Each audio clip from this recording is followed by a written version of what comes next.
Hi friends, welcome back to my channel. ನೋಡಿ friends, ಸಾಫ್ಟಾಗಿ ಚಪಾತಿ ಮಾಡೋದು ಹೇಗೆ ಅಂತ ಕಮೆಂಟ್ನಲ್ಲಿ ಕೇಳಿದ್ರಲ್ವ. ಅದಕ್ಕೆ ಇವತ್ತು ನಿಮಗೆ ಚಪಾತಿ ಮಾಡೋದನ್ನು ತೋರಿಸ್ತಾ ಇದ್ದೀನಿ. ಬನ್ನಿ ಫ್ರೆಂಡ್ಸ್, ಚಪಾತಿ ಮಾಡೋದಕ್ಕೆ ಇಲ್ಲಿ ನೋಡಿ ಹಿಟ್ಟನ್ನ ತೊಗೊಂಡಿದ್ದೀನಿ. ಇದನ್ನು ಹೇಗೆ ಕಲಿಸ್ಕೊಳ್ಳೋದು ಅಂತ ನಿಮಗೆ ತೋರಿಸ್ತೀನಿ. ಬನ್ನಿ ನೋಡಿ ಫ್ರೆಂಡ್ಸ್, ನಾನಿಲ್ಲಿ ಹಿಟ್ಟನ್ನ ನಾದ್ಕೊಳ್ತಾ ಇದ್ದೀನಿ. ನೋಡಿ, ಈಗ ಹಿಟ್ಟಿಗೆ ಸ್ವಲ್ಪ ಉಪ್ಪು ಹಾಕ್ಕೊಂಡು ರುಚಿಗೆ ತಕ್ಕಷ್ಟು ನೀವು ಎಷ್ಟು ಹಿಟ್ಟು ತೊಗೊಂಡಿರ್ತೀರೋ ಅದಕ್ಕೆ ತಕ್ಕಷ್ಟು ಉಪ್ಪನ್ನ ಹಾಕೊಳ್ಳಿ. ನೋಡಿ ಫ್ರೆಂಡ್ಸ್, ನಾನು ಹಿಟ್ಟು ತೊಗೊಂಡಿನಂದ್ರೆ ಈಗ ಅಷ್ಟು ಉಪ್ಪು ಹಾಕೊಂಡಿನಿ. ಈಗ ಇದನ್ನ ಸ್ವಲ್ಪ ನೀರು ಹಾಕ್ಕೊಂಡು ನಾದ್ಕೊಳ್ಳಂಬ್ರಿ.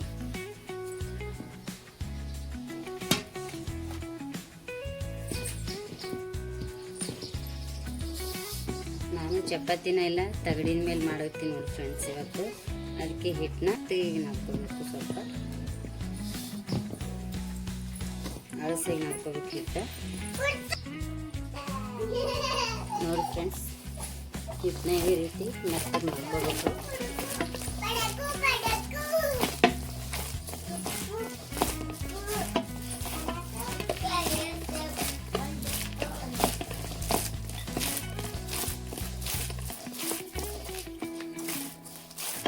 ನೋಡಿರಿ, ಹಿಟ್ಟನ್ನ ಇಷ್ಟು ಮೆತ್ತಗೆ ಮಾಡ್ಕೊಂಡೀನಿ. ಈಗ ಇಷ್ಟು ಮೆತ್ತಗೆ ಮಾಡ್ಕೊಂಡ್ರೆ ಚಪಾತಿ ಚಂದ ಬರ್ತಾರೆ. ನೋಡಿರಿ, ಈ ಹಿಟ್ಟು ನಾದಿಟ್ಟಿನಲ್ರಿ, ಇದು ಒಂದು ತಾಸರೆ ನೆನಿಬೇಕು ಫ್ರೆಂಡ್ಸ್. ನೋಡಿ, ಈ ರೀತಿ ನಾದಿ ಒಂದು ತಾಸು ನೆನೆಯೋದಕ್ಕೆ ಬಿಡಿ. ಆಮೇಲೆ ಚಪಾತಿ ಮಾಡೋದು ಹೆಂಗೆ ಅಂತ ನಾನು ತೋರಿಸ್ತೀನಿ ನಿಮಗೆ. ಈಗ ಇದಕ್ಕೆ ಮೇಲೆ ಒಂದು ಪ್ಲೇಟ್ನ ಹೀಗೆ ಮುಚ್ಚಿ ಇಡಿ. ಈಗ ಇದನ್ನು ಒಂದು ತಾಸು ನೆನೆಯೋದಕ್ಕೆ ಬಿಡಿ, ಆಮೇಲೆ ಚಪಾತಿ ಮಾಡೋಣ. ನೋಡಿ ಫ್ರೆಂಡ್ಸ್, ಈಗ ಚಪಾತಿ ಮಾಡ್ತಾ ಇದ್ದೀನಿ. ಹಿಟ್ಟು ನೋಡಿ ಫ್ರೆಂಡ್ಸ್, ಈ ರೀತಿ ಈಗ ನೆಂದ ನೋಡಿ ಫ್ರೆಂಡ್ಸ್. ಒಂದು ಅರ್ಧ ಗಂಟೆ ಒಂದು ತಾಸು ಆಯಿತು ನಾನು ಹಿಟ್ಟು ನಾದಿತ್ತು. ಈಗ ಹಿಟ್ಟೆಲ್ಲ ನೆಂದ ನೋಡ್ರಿ ಮೆತ್ತಗೆ. ಈಗ ಚಪಾತಿ ಮಾಡಮ್ ಬರ್ರಿ.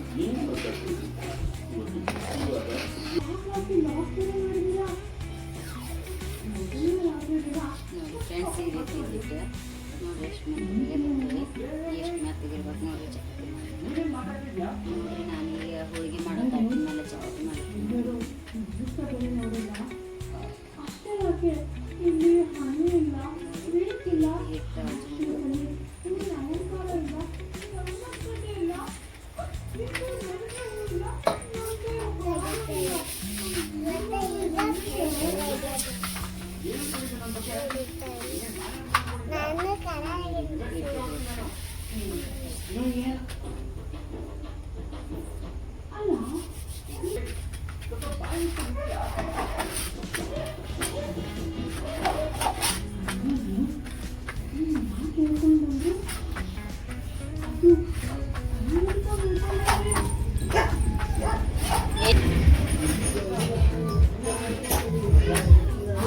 ನೋಡಿ ಫ್ರೆಂಡ್ಸ್, ಈ ಥರ ಫುಲ್ಲಾಗಿ ಮಾಡಿದ್ದೀವಿ ಚಪಾತಿ.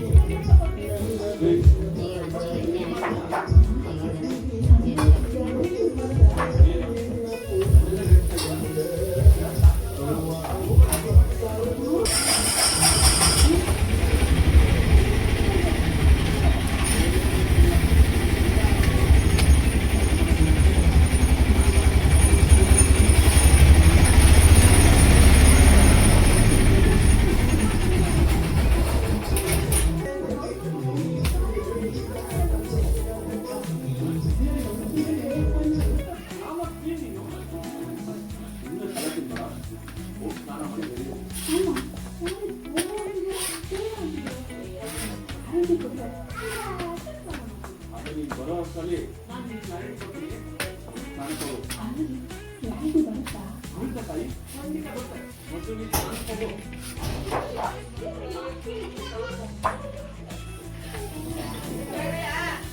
ಅದು ಸಾಕು ಸ್ನಾನ ಮುಚ್ಚಿ ಹೊರಗೆ ಬಂದಾಗ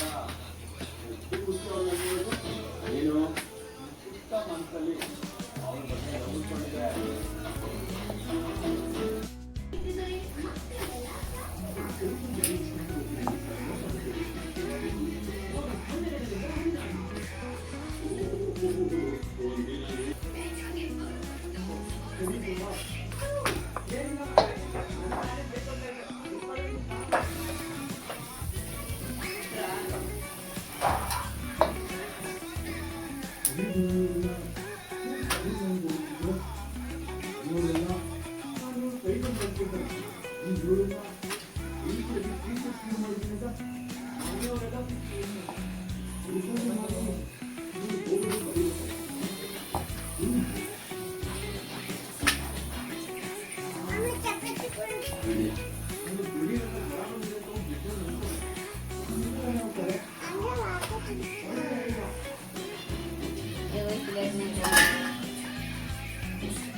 ನೋಡಿ ಫ್ರೆಂಡ್ಸ್, ಚಪಾತಿ ಹೇಗಾಗಿದೆ ಅಂತ ನೋಡಿ, ಎಷ್ಟು ಮೆತ್ತಗಾಗ್ಯಾವ. ನೀವು ಈ ರೀತಿ ಮಾಡಬೇಕಂದ್ರೆ ನಾ ಹೇಳಿರೋ ಟ್ರಿಕ್ಸ್ನ ಉಪಯೋಗಿಸಿ ಮಾಡಿ ಫ್ರೆಂಡ್ಸ್. ನೋಡಿ ಫ್ರೆಂಡ್ಸ್, ಈ ವಿಡಿಯೋ ನಿಮಗೆ ಇಷ್ಟ ಆದರೆ ಲೈಕ್, ಶೇರ್, ಸಬ್ಸ್ಕ್ರೈಬ್ ಮಾಡಿ ಮತ್ತು ಕಮೆಂಟ್ನಲ್ಲಿ ಹೇಳಿ ಫ್ರೆಂಡ್ಸ್ ಚಪಾತಿ ಹೇಗಾಗಿದೆ ಅಂತ. ಮತ್ತೆ ಸಿಗೋಣ ಮುಂದಿನ ವಿಡಿಯೋದೊಂದಿಗೆ. Bye friends.